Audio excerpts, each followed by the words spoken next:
Hi! Welcome back to the home office. Home office. The office that is home. We are here for the very last, the final, the conclusion of our Majesty of the Seas, Royal Caribbean's Majesty of the Seas playlist. Yep, this is the last one, so hope you enjoyed it. Yeah, if you've missed any of the action, please be sure to go back and check the rest of the videos in the playlist, which of course we will have linked. Everything will be in there, our daily vlogs, our special daily vlog over at Aquaventure at Atlantis, the full and complete ship tour, our room tour, our top 5 favorite things, and now this video, which is a full review of the ship. So we're gonna talk about the good, the bad, and the ugly. Oh no. I'm gonna give you kind of our final opinions of what we thought of this ship. We're gonna do it per usual, and we're gonna break it up into categories, and we scored these categories on a scale from 1 to 5, where 5 is the highest because 5 is the highest, so only good sense. And just a every time kind of disclaimer, this is just based off of our opinions here. You know, it's factual and things that we saw and everything like that, but it's opinion on how we felt about it. So just keep in mind that, you know, it may be different for you or someone else, but this is just our thoughts. Exactly, experiences may vary. So first up is public spaces. What do we mean when we say public spaces? Public spaces are the areas that are shared by, you know, other passengers, and basically the aesthetic, the things that make it look pretty, the vibe and the theme of the ship. When we talk about Majesty of the Seas, we need to note right off the bat, in case you don't know, that this is Royal Caribbean's second oldest ship in their fleet, and it is tiny. It's a really tiny ship, and it's a really old ship, and it definitely shows in the decor, in the design, in the everything. You really see the age of this ship a lot in the public spaces. Yeah, it has had some minor updates here or there throughout the years, things added, but it hasn't had a complete overhaul or a royal amplification or anything that could even be described as close to that. So let's go over some of these public spaces that you will find though on Majesty of the Sea. So we do have the Centrum. Yeah. As the name suggests, a central atrium gathering spot. It's basically the main kind of hub of the ship. The lobby.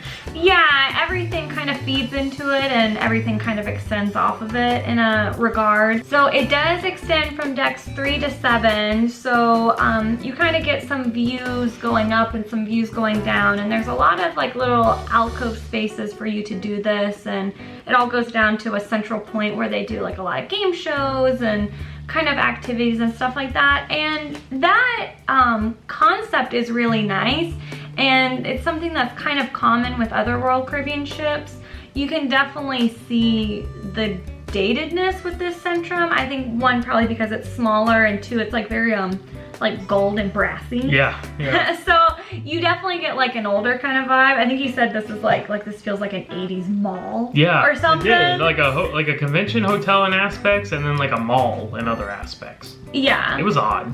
Nothing about it is I mean, let me put this out here. Nothing about this ship is modern. That's true. So if you're looking for a modern kind of ship, sail on, sailor. Go check on another one. There was some charm to this ship for it being an older ship, and I would say you would kind of get that in the Centrum a little bit. Yeah, the other most common space you'll see on a ship, of course, is the pool deck, and Majesty of the Seas actually does have a pool and a pool deck, and in fact, they actually have a splash pad area for kids, which was pretty cool. Yeah, it wasn't bad. That was one of the more modern looking things on the ship. It had a couple sections of the pool that actually went down pretty deep. Yeah. Which I think shows Majesty's age, because I think people are afraid to have really deep pools now. Yeah, you don't see them too much anymore. But this ship still has a deep pool, so. Not very big, not wide or long, mind you. Very small, but deep if you want to go for a dive. Don't dive though.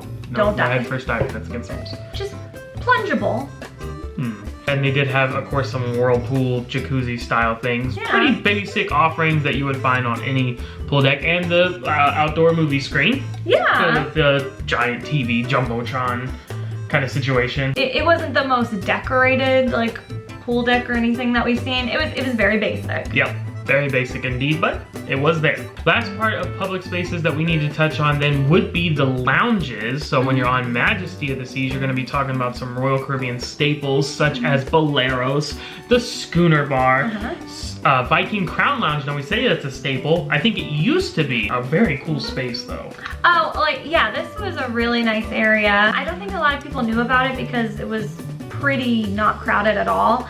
And, but it was really nice. You get, you get some nice views and very panoramic, and that was a really nice space to be in, and I didn't feel, the ship didn't feel dated in that area. No, it didn't, because I wasn't getting worn. It wasn't getting used. No, it was just preserved in its ice box of pumping AC that the door never gets open to release it. It's like cryogenically frozen. In time. In time. It's Steve Rogers. It's very relaxing. Definitely go up there if you just want to chill. Yeah. Nice. One other lounge that was available was the Spectrum.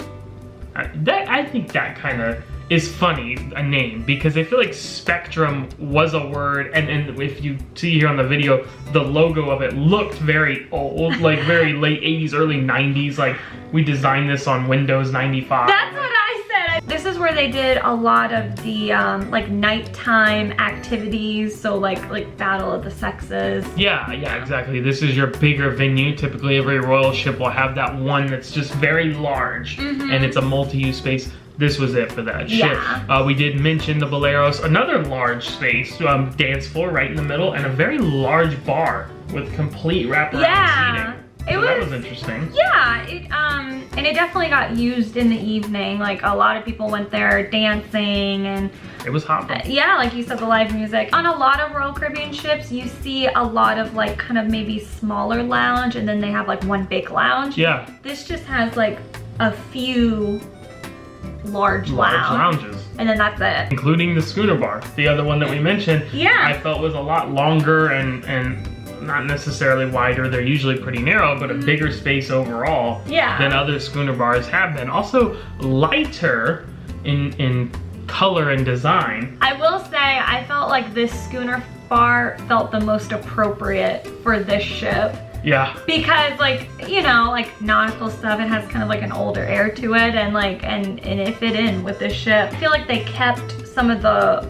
older decor that was like original and stuff. Yeah. And I don't know, it kind of worked. So, unfortunately though, that kind of ends the list of public spaces. So as you can tell, we haven't mentioned things like a Royal Promenade or like a Central Park area. You're not gonna find any of that on this ship. So that's kind of probably the biggest negative with this aspect of public spaces, is that there's not that many. And not to mention, like, some of the areas of this ship, the railings and stuff had like caution tape on it. Yeah.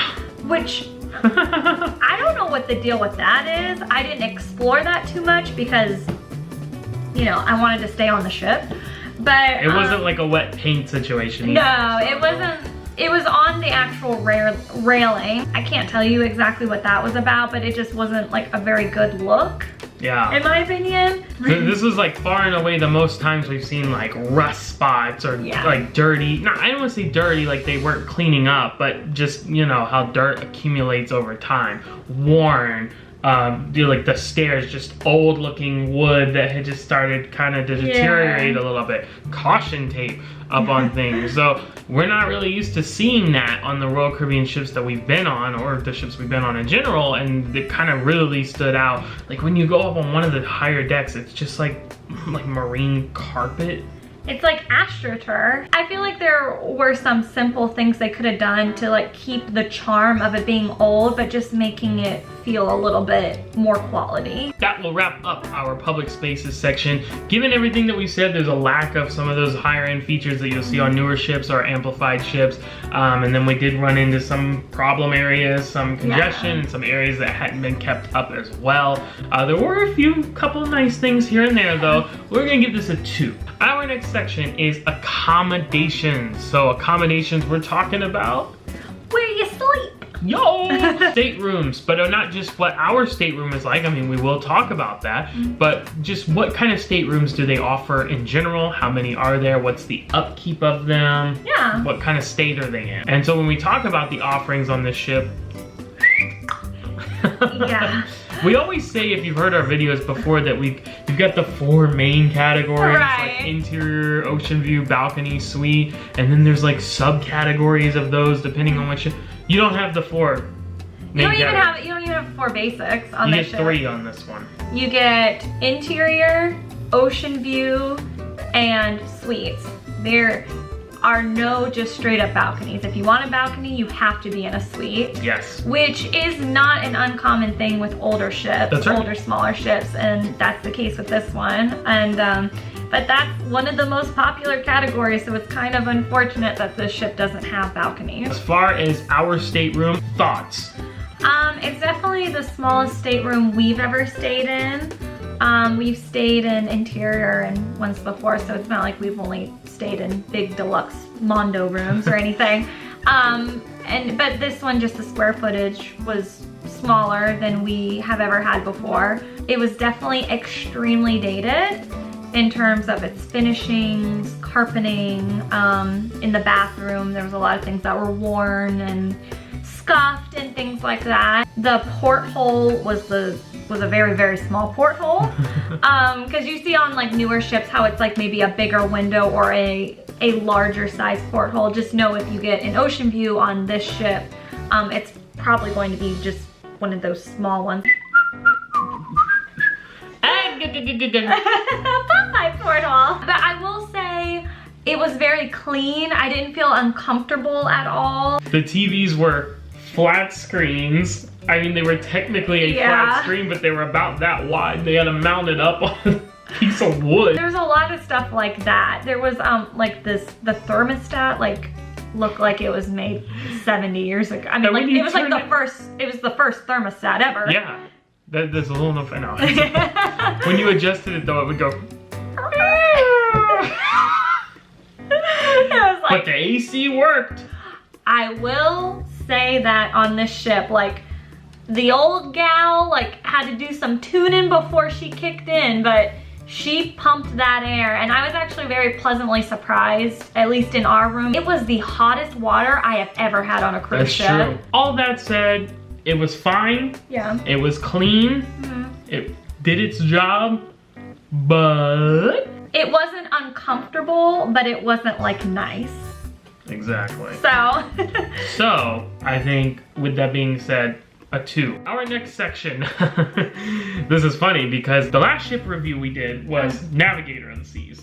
Which was activities explosion. The mecca, you may say. Yeah. I mean, that is what that ship is meant to do. That's why you're going on that ship. Weekend like you mean it. Woo! Don't go on Majesty to weekend like you mean it. Go on Majesty if you just want to sit and relax. You just want to chill. Yeah. Because the activities, what activity? Who, when, where, what activities? What is activity? Who, why is activity? Why is Gamora? We do have a few activities, believe it or not, on this old ship that are worth mentioning. So some general Royal Caribbean staples that you'll find on every ship, like Casino Royale, which I kind of did enjoy. We spent a little bit of time in there with your dad, and it did have that older feel to it, and I think that works for a casino. Newer games, so don't worry there with the slots. I mean, table games are table games. It had everything that a regular casino would have, just less of it. Their Vitality Spa and Fitness Center, of course, those are always on the ship. It looked fine. We breezed through it. Yeah. We didn't use it, but the spa seemed pretty standard.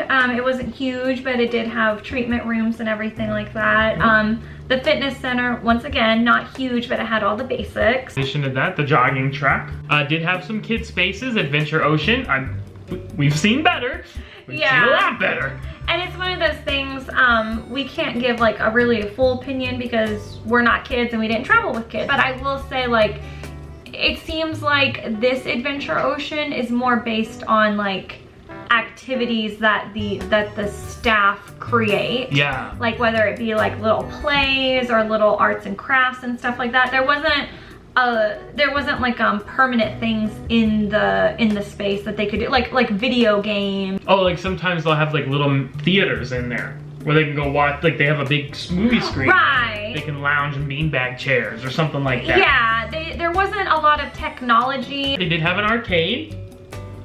They actually kind of had two parts of an arcade. Oh, that's true. So they had like a really little tiny one that had like 3 games like right outside of Adventure Ocean. And then they had a larger one on the next floor up that was right next to the teens area, Fuel. Fuel didn't really have a lot of the technology and stuff that it usually has. It had a couple of Wii systems and a couple monitors for that, and it had a TV. But other than that, there wasn't some of the things that you might see like a foosball table or air hockey, or there wasn't stuff like that so much in there. No, it didn't have a lot. And it did connect to the living room, which we could only access through Fuel. And then that was it was kind of like a fun couch TV watching situation. It was like a den, a living room. It really was like the size of a living room. Just sit down, some watch funky furniture. And Of course, we already talked about the pool. Pool's on deck. Had that. There was rock climbing. The rock climbing was actually right above the teen area as well as the shuffleboard. And right outside of the teen area was the basketball hoop, the ping pong tables, and a couple of small soccer nets that you could use. But it was kind of like an odd positioning with the basketball hoop because it was like on the railing. It didn't have like what is this called on a basketball hoop? And then this is, oh, like a pole. Yeah. Yeah, it didn't have a pole. It was just on the railing. Yeah. Kind of odd. Just the one. Just the one. It wasn't a full court. It was like a little, I don't even know if you could call it half court. Those are like the tangible, permanent structure activities. As you can see, not very many. Right. They did have some, and I do think this was maybe a highlight of the ship, was the changing group activities. Yeah. Things like trivia, game shows, scavenger hunts. Yeah. I think the staff did a great job with this. They did, and we did a lot of this on our day at sea because there wasn't a lot of permanent activities, so we partook more in the changing out ones and stuff. But they had a lot of fun stuff. They had some different stuff we hadn't done before, like the Finish the Lyric game show. We really liked that. At the Centrum, so all those little nooks and crannies, the alcoves we were talking about, people all kind of congregated there and were participating in the lyric game. So. It worked. I think this ship, it's really hard to keep people entertained, and I think the activities department did a really good job of trying to create a lot of different kinds of stuff, and we enjoyed it. Yeah, definitely. That's it though.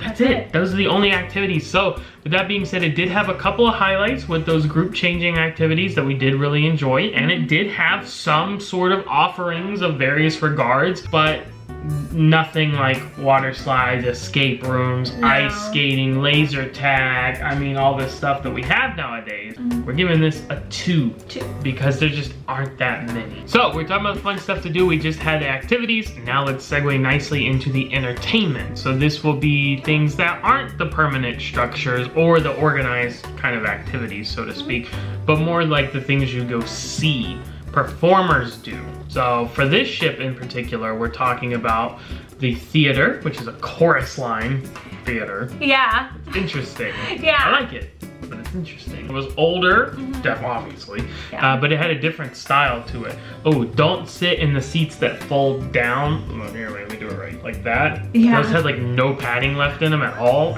I will say I felt like it was harder to get a good seat in the theater because there was that type of seat that was just like very, very, very uncomfortable. When you went up top to the seating that's on the side, like, oh, those seats were comfortable, but there was a lot of like poles and stuff that were blocking. A lot of obstructed views. Yeah, it was kind of hard to get a good seat. It is a lot smaller of a theater, but you know, it had some charm to it. Yeah. It was an older kind of style. So the theater housed a couple of different shows. One that we saw was the farewell finale Boogie Wonderland. Oh yeah. Which was an interesting show, the name suggests, you know. Yeah. Disco and all that kind of stuff. Disco stew. It had its ups and downs, but overall we enjoyed it. Yeah, pretty good. Per the usual, no narrative, no storyline, no acting. It was just singing and dancing. There were some good parts of it, but there were kind of some low parts too. It wasn't our favorite show or anything. No. But but it was okay. They also had headliner. Now, of course, headliners change. That just depends on your sailing, so it's a little hard to speak to it, but we kind of always throw it in there because whoever's in charge of the entertainment, they're the ones picking the headliner. Yeah. So if they picked a good one, then chances are they might have a good idea of the talent. And ours was really good. Great. Yeah, he was a violinist. Yeah. And he was great. Other than that, they had a couple live little bands playing here and there, you know, Yeah. boleros at night, and But otherwise, like, not really a lot. You know, they had live music down in the Centrum sometimes. But I know, like, we've been on some ships and like, I feel like we're seeing live music all the time. all the time. Can't get away from it. And this ship, honestly, I just don't think there was the room to house all that equipment. That's it.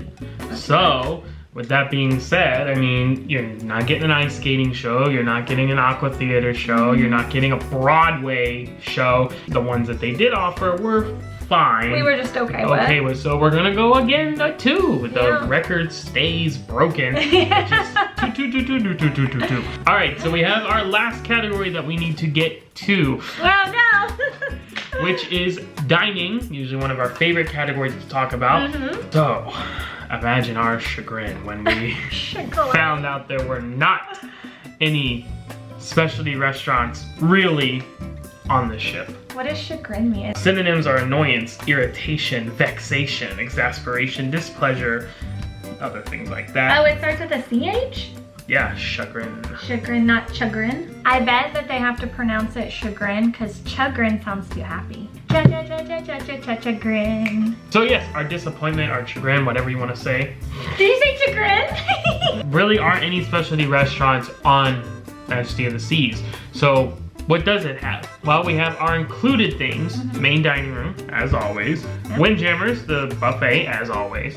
Sorrento's pizza, not always, only on some. Compass Deli, definitely not always. It's the only ship I've ever seen it on. Now, as far as things that you would have to pay extra for, Johnny Rockets, Cafe Latte Tudes, for specialty coffees and things like that, and Ben & Jerry's right with that. Which is ice cream.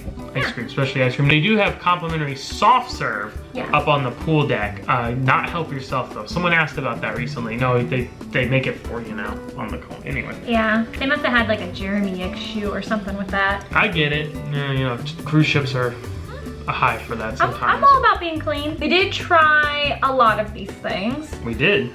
We went to the main dining room 3 times, which is more times than we usually go, but you know, when that's gotta do what you gotta do. When that's one of the 4 options, that's what you do. Yep. And I would pretty much just say it's okay.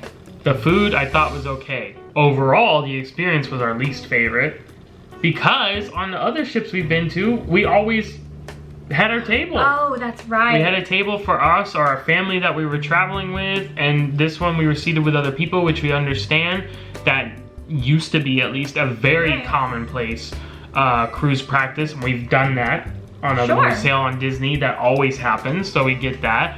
But you know. Well, it's just nice to have options because different people like different things. Some people love to sit with new people and make new friends and stuff, and that's perfectly wonderful. It's just nice to have the option for different kinds of people, and unfortunately, I think because the ship was small, the dining room was small, they didn't have like a lot of like 2 tops or 3 tops, or you know, they. Yeah, I didn't see any too. They had to kind of squeeze people in at bigger tables. So more banquet style seating. Yeah, and I really think it's because of the size. So that's really unfortunate because it's kind of a big deal to a lot of people. Food wise, you know, there was a few things that we got were like, oh, this is delicious. I would get this a million times. And then there's other things where like, oh, we've had a lot better. Prime rib was better on every other ship we've been on. Yeah, so they just missed the mark on that one. I mean, it's fine, that happens. But that's the case. So I'll let you know. That's all we can tell you.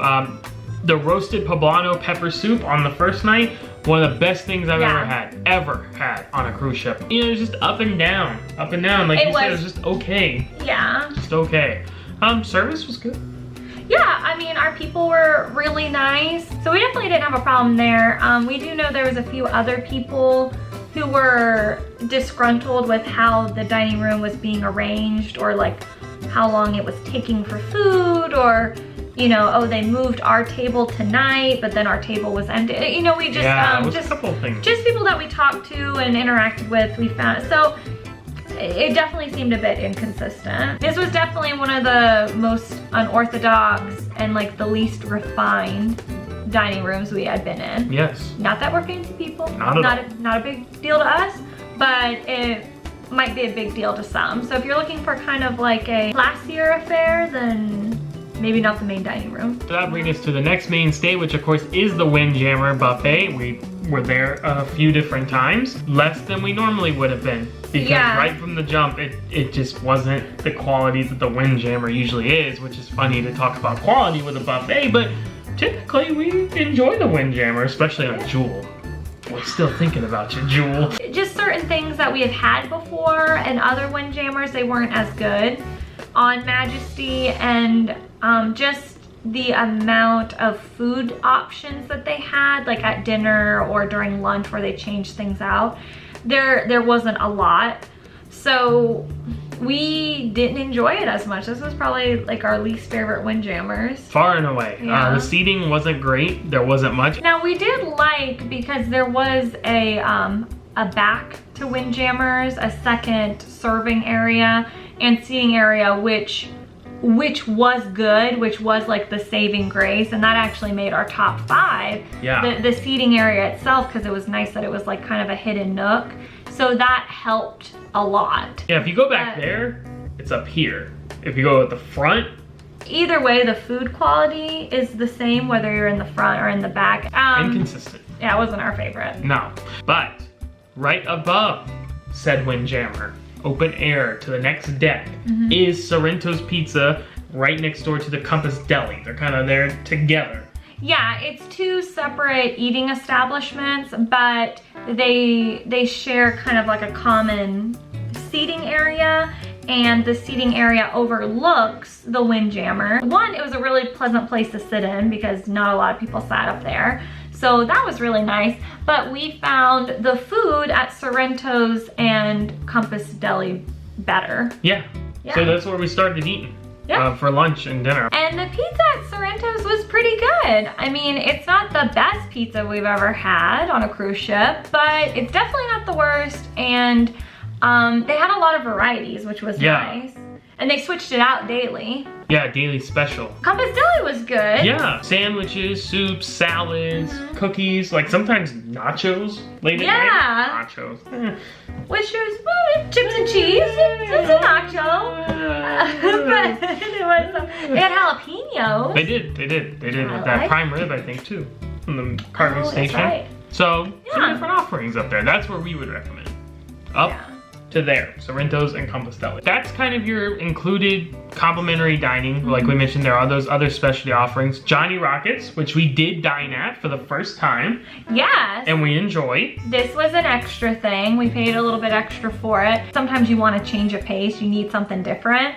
And this was nice for getting something different. I would definitely do Johnny Rockets again. Yeah, and I don't know, maybe it's one of those things, had we been eating at Chops and Jamie's Italian and we go to Johnny Rockets, it might have been like, eh. Right. But when you know, the Windjammer's kind of not hitting the mark, the main dining room's up and down.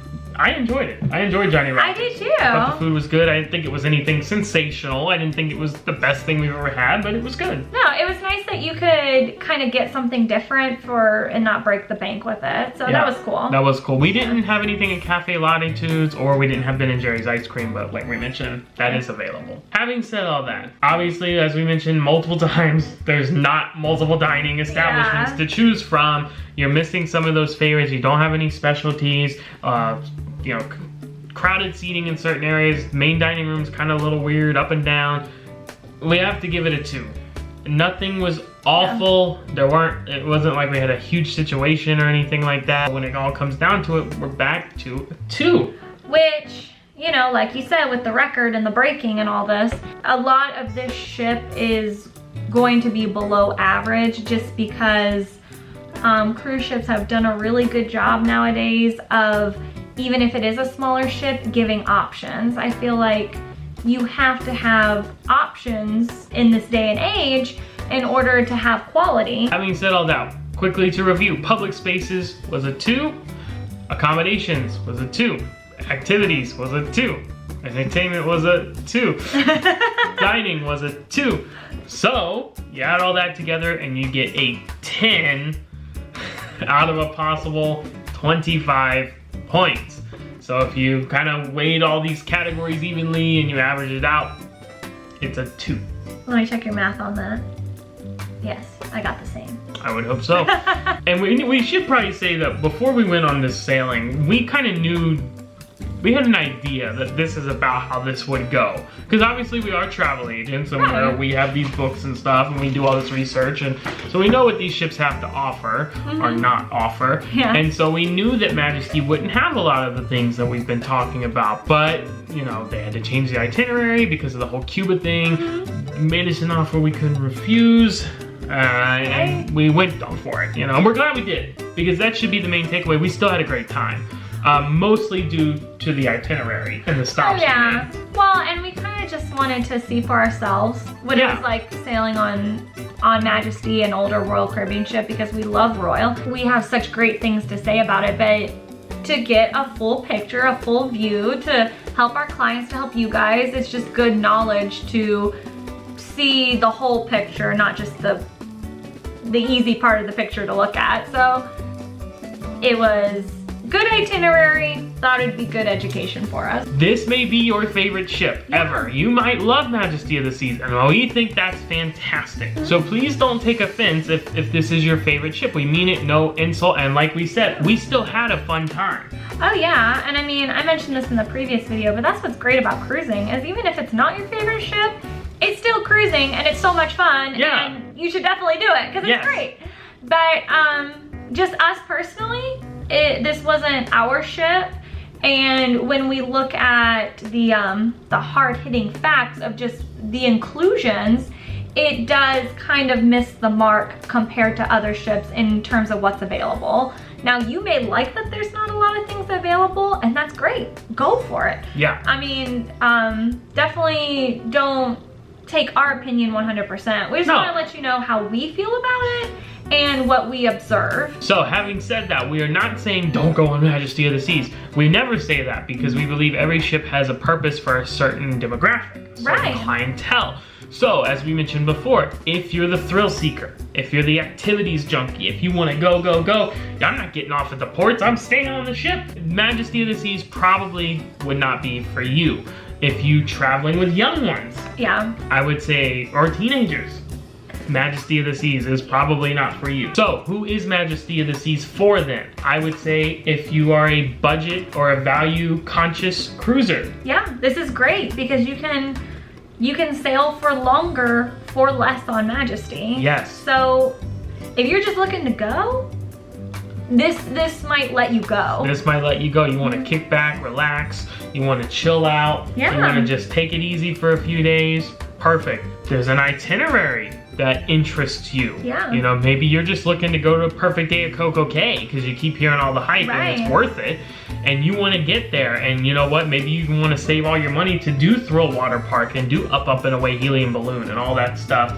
Hop on Majesty, we'll check the itineraries, of course. You got to make sure it's going there, but this will give you that cheaper option just to get there and do that. Or if you're, you know, if you do have nostalgia for old style cruising, I mean,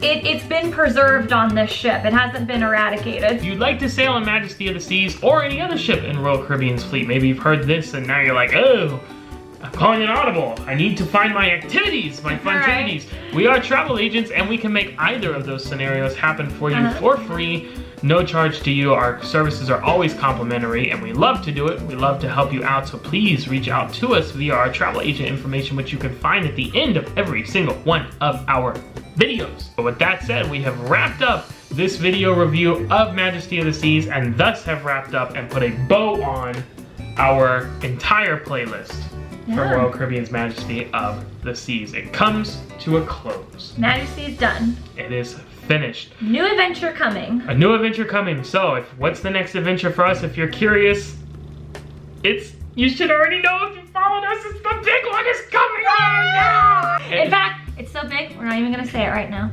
Whoa. We'll do a separate video. We'll talk about it more. We will, so be on the lookout for that. As far as our next cruising adventure, you can find us back on Royal Caribbean. We're gonna be hitting up Independence of the Seas, the new ship for us, and also a new class of ship, Freedom Class. So lots of fun. We'll have more details on that for you later as well. But for now, we were gonna sign off on this video and on Majesty of the Seas, talking and playlist stuff in general. As always, happy travels!